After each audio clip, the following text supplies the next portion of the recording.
So tell me the story about Cotton. So I grew up wanting to roam and ride and trick ride. I'd seen Leon and Vicki Adams in shows, and so I always looked for horses that I could do it on. I bought a couple and they were terrible. And my mom was Donna Brown, Freckles Brown's daughter, and she was at a funeral and actually found some horses. They say Cotton Rosser has a Roman team for sale. Of course, Cotton's a showman. I mean, he would buy animals like this in anticipation of somebody riding them. And Shane Carson had rode him at his rodeos and decided that he was done. And Cotton had a Roman team. So the senior in high school, we loaded up. I sold a few cows, and we went to California and bought a Roman team from Cotton Rosser. And I would not be where I'm at in the rodeo if it wasn't for that guy. That is so fantastic. I love it. It was super neat. We got there to the ranch and went to the Western store, checked it out, and then 4 years later, we went back and worked all these rodeos with the same horses. Wow. So, and you were 18. Yep, I was 18 and I was 22 when I went back out. Oh, that's so fantastic. Yeah. So he changed your life. He did, 100% molded me to where we're at today. Wow. Yeah. How did you start, other than Cotton Rosser? How did you start? So the museum here that we built, my grandfather was Freckles Brown, world champion bull rider.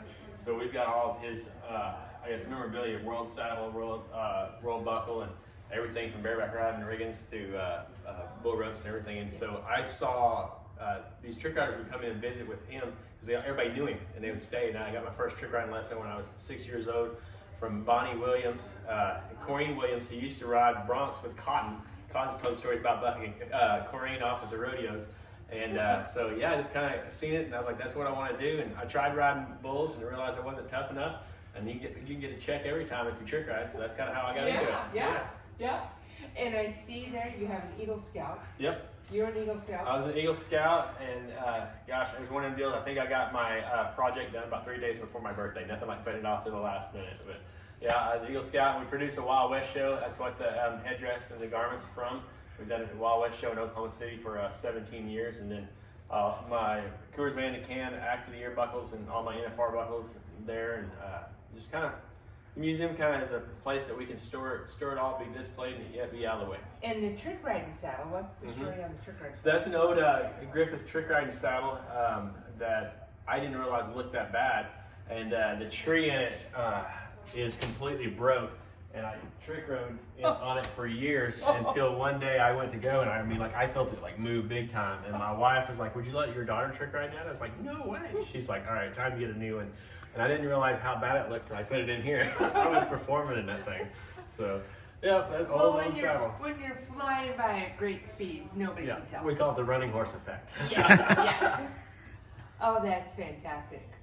And your family is part of the act. Yes, so we call them the Clown Family. They travel with us on the road, and of course, younger, my son, he'd dress up just like me. We do the openings at the NFR, and they trick rope some, and he's worked the barrels of mutton busting sheep fighter, and so now he's starting to ride steers, and he's team roping and roping breakaway some. So he's kind of getting into rodeo, but says he don't want to be a rodeo clown, which is perfectly fine, whatever he wants to do. And when you go, so your first horse was Gus, or was that your first horse? So no, my first horse came from Cotton. That was Sundance and Skywalker, and I got Gus shortly after that. And he's 28 now. He'll be retired this year. Still sound.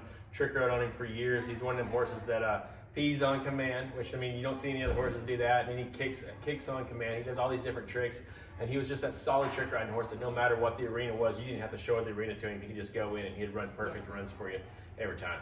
So. And when you go to Madison, is your plan, what's your plans with Madison? The plan at Madison is on Friday night there is to come in just like we're going to do the act, and those people have seen this act before.